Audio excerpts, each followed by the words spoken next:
السلام علیکم، میرا نام ہے اسامہ جمیل اور آج ہم بات کریں گے what is the story of behind قربانی، قربانی کا پس منظر کیا ہے، اور جانیں گے اس کے فضائل اور نصاب بھی۔ قربانی کی ابتدا کب اور کیسے ہوئی، بڑا مشہور واقعہ ہے۔ حضرت ابراہیم علیہ السلام نے خواب میں دیکھا کہ وہ اپنے بیٹے حضرت اسماعیل کو ذبح کر رہے ہیں۔ چونکہ حضرات انبیاء کرام علیہم الصلوات و تسلیمات کا خواب وحی ہوتا ہے، تو حضرت ابراہیم علیہ السلام نے حضرت اسماعیل علیہ السلام کو اپنا خواب سنایا۔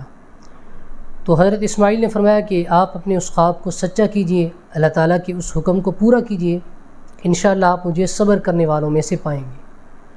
تو حضرت ابراہیم علیہ السلام نے حضرت اسماعیل علیہ السلام کو ساتھ لیا، قربانی کرنے کے لیے نکل لیے۔ راستے میں شیطان نے 3 دفعہ ان کو بہکانے کی کوشش کی، تو حضرت ابراہیم علیہ السلام نے کنکر اٹھائے، تقریباً 7 کنکر تھے یہ کم و بیش، تو وہ شیطان کو مارے، جس سے وہ شیطان بھاگ گیا۔ اللہ تعالیٰ کو حضرت ابراہیم علیہ السلام کا یہ عمل اتنا پسند آیا کہ اس کو قیامت تک کے لیے زندہ کر دیا۔ اب جتنے بھی حجاج کرام حج کے لیے جاتے ہیں اور جمرات کی رمی کرتے ہیں، جمرات کو جو کنکری مارتے ہیں، تو در حقیقت وہ حضرت ابراہیم علیہ السلام کے اس طریقے کو زندہ کرتے ہیں۔ حضرت ابراہیم علیہ السلام نے حضرت اسماعیل علیہ السلام کو لٹایا اور اپنی آنکھوں پر پٹی باندھ دی۔ پٹی اس وجہ سے باندھی تھی کہ اللہ تعالیٰ کے ایک حکم کی تعمیل کرنی ہے تو دل میں کوئی خیال نہ آ جائے کہ اپنے بیٹے کو ذبح کرنا پڑ رہا ہے، یا دل کے اندر کوئی ایسی بات نہ آئے، حکم کے اندر کوئی کمی واقع نہ ہو جائے۔ جب وہ چھری چلانے لگے تو اللہ تعالیٰ کی طرف سے صدا آ گئی کہ ابراہیم آپ نے اپنے خواب کو سچا کر دکھایا اور ہم آپ کو اس کا اچھا بدلہ دیں گے۔ اللہ تعالیٰ نے جنت سے ایک مینڈا بھیج دیا اور ابراہیم علیہ السلام نے اس مینڈے کے گردن پر چھری چلا دی۔ ابراہیم علیہ السلام تو یہی سمجھ رہے تھے کہ انہوں نے اپنے بیٹے کی گردن پر چھری چلائی ہے، لیکن اللہ تعالیٰ کو چونکہ منظور تھا کہ وہ چھری جو ہے وہ ابراہیم علیہ السلام حضرت اسماعیل علیہ السلام پر نہ چلائیں، بلکہ مینڈے کو ذبح کر دیا انہوں نے۔ اللہ تعالیٰ کو حضرت ابراہیم علیہ السلام کا یہ عمل، یہ قربانی اتنی پسند آئی کہ اس قربانی کو بھی قیامت کی صبح تک کے لیے زندہ کر دیا۔ اب جتنے بھی لوگ آئیں گے اور قربانی کریں گے تو اس سب کا اجر حضرت ابراہیم علیہ السلام اور ان کے فرزند حضرت اسماعیل علیہ السلام کو پہنچے گا۔ حضرت عائشہ صدیقہ رضی اللہ عنہا فرماتی ہیں، رسول اللہ صلی اللہ علیہ وسلم نے ارشاد فرمایا، 10 ذی الحج کو کیا جانے والا کوئی بھی نیک عمل اللہ تعالیٰ کے ہاں قربانی کے جانور کے خون بہانے سے زیادہ پسندیدہ اور محبوب نہیں ہے، اور قربانی کرنے والا قیامت کے دن اس جانور کے سینگوں، بالوں اور کھروں سمیت آئے گا، یعنی یہ چیزیں اس کے لیے ثواب کا سبب بنے گی۔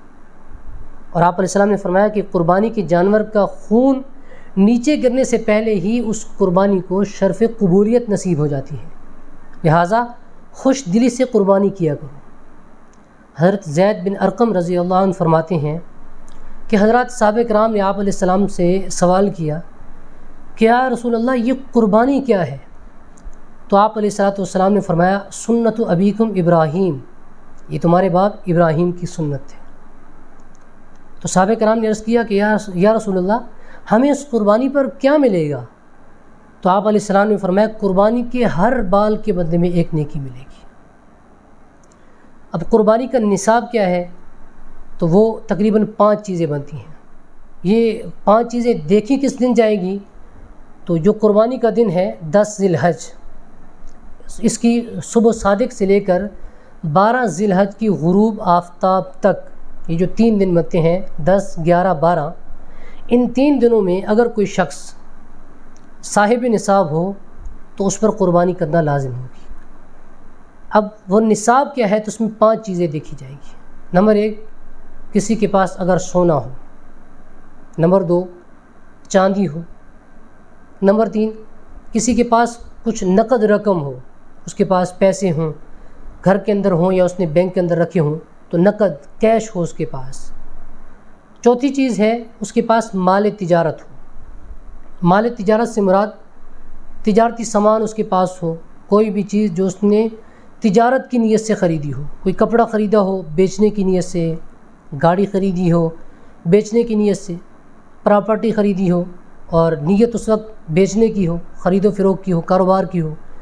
اسی طرح اس کی دکان ہے تو اس کے اندر جو سامان ہے وہ تو ویسے ہی مال تجارت کہلاتا ہے کہ وہ بیچنے کی نیت سے ہوتا ہے۔ اور پانچویں چیز ہے کہ اس کے پاس ضرورت سے زائد سامان ہو۔ اب ضرورت سے زائد سامان، اس کے اندر بہت تفصیل ہے۔ آسان طور پر یہ سمجھ لیں کہ اس کے پاس گھریلو چیزوں میں کوئی ایسی چیز ہو جو پورے سال میں استعمال میں نہ آتی ہو، جیسے ڈنر سیٹ ہے گھر کے اندر اور وہ پورے سال استعمال میں نہیں آتا، یا کپڑے ہیں اور وہ پورے سال استعمال میں نہیں آتے، گاڑی ہے، 2 گاڑیاں ہیں، ایک گاڑی استعمال میں ہے، دوسری گاڑی استعمال میں نہیں ہے، یہ ضرورت سے زائد کہلائے گی۔ اسی طرح اس کے پاس زمین ہے، نہ اپنے استعمال میں ہے نہ کسی کو کرائے پر دے رکھی ہے، یہ بھی ضرورت سے زائد ہے۔ تو کوئی بھی چیز جو ضرورت سے زائد ہو، پورے سال میں استعمال میں نہ آتی ہو، تو ضرورت سے زائد کہلائے گی۔ یہ 5 چیزیں، ان کا مجموعہ یہ اگر 52.5 تولہ چاندی کو پہنچ جائے، اس کی قیمت کو پہنچ جائے، تو ایسے شخص پر قربانی واجب ہوگی۔ 5 چیزوں کا مجموعہ ہو، 5 سے کم ہو، 4 ہو، 3 ہو، 2 ہو، ایک چیز ہو، جب اس کی قیمت 52.5 تولہ چاندی کی قیمت کو پہنچ جائے تو ایسے شخص پر قربانی واجب ہوگی۔ اب دیکھا جائے گا کہ یہ جو 5 چیزیں یا 4 یا 2 جو بھی اس کے پاس ہیں، اس میں سب سے پہلے تو دیکھا جائے گا کہ اس پر کوئی قرض وغیرہ تو نہیں ہے۔ اگر قرض وغیرہ ہے تو وہ قرض اس سے نکال لیا جائے گا۔ قرض نکالنے کے بعد جو پیسے بچتے ہیں، اگر وہ 52.5 تولہ چاندی کی قیمت کو پہنچ جائیں تو بھی قربانی لازم ہوگی۔ یا اس کا جو اپنا خرچ ہے، گھر کا ماہانہ خرچ ہے، بل وغیرہ ہے یا کرایہ وغیرہ، وہ سارا کا سارا نکال کر کے جو بچے گا اس کو دیکھا جائے گا کہ وہ قربانی کے نصاب کو، وہ 52.5 تولہ چاندی کو پہنچ جائے تو اس پر قربانی لازم ہوگی۔ ہاں اگر کسی کے پاس فقط سونا ہے اور سونے کے ساتھ کوئی نقد رقم، کوئی ضرورت سے زائد سامان، کوئی سامان تجارت یا کوئی نقد رقم نہیں ہے اس کے پاس، فقط سونا ہے، تو ایسی صورت میں 7.5 تولہ اگر سونا ہوگا تو پھر قربانی واجب ہوگی۔ اگر 7.5 تولہ نہیں ہے تو پھر صورت میں قربانی واجب نہیں ہوگی۔ ہاں اگر اس کے ساتھ اس کے پاس 5 تولہ سونا ہے اور کچھ چاندی ہے، ملا کر 52.5 تولہ چاندی کو پہنچ جائے، یا نقد رقم ہے یا ضرورت سے زائد سامان ہے، تو پھر اس کے مجموعہ کو دیکھا جائے گا۔ اگر ایک سے زائد چیزیں ہوں سونے کے ساتھ اور اضافی چیزیں ہوں تو پھر سونے کو نہیں دیکھا جائے گا، پھر اس کی ویلیو کو دیکھا جائے گا اور مجموعے کو ملا کر 52.5 تولہ چاندی کی قیمت دیکھی جائے گی۔ اگر وہ بن جاتی ہے تو پھر اس صورت میں قربانی واجب ہوگی۔ اور اگر فقط سونا ہے تو پھر سونے کو دیکھا جائے گا، جب تک 7.5 تولہ نہیں ہوتے تب تک قربانی واجب نہیں ہوگی۔ امید کرتا ہوں آج کی ویڈیو آپ کو پسند آئی ہوگی۔ اسی طرح اگر آپ کے ذہن میں قربانی سے متعلق، قربانی سے ریلیٹڈ سوالات ہیں تو آپ پوچھ سکتے ہیں، کمنٹ سیکشن میں جا کر پوچھیں۔ اسی طرح ڈسکرپشن میں اپنی فیس بک آئی ڈی کا لنک اور اسی طرح واٹس ایپ کا لنک بھی ڈال دوں گا، تو آپ کا جو بھی سوال ہو، جو بھی مسئلہ ہو، آپ وہاں پر پوچھ سکتے ہیں۔ کوشش کی جائے گی کہ جلد سے جلد اس کا جواب دے دیا جائے۔ اپنا بہت سارا خیال رکھیے۔ اللہ حافظ۔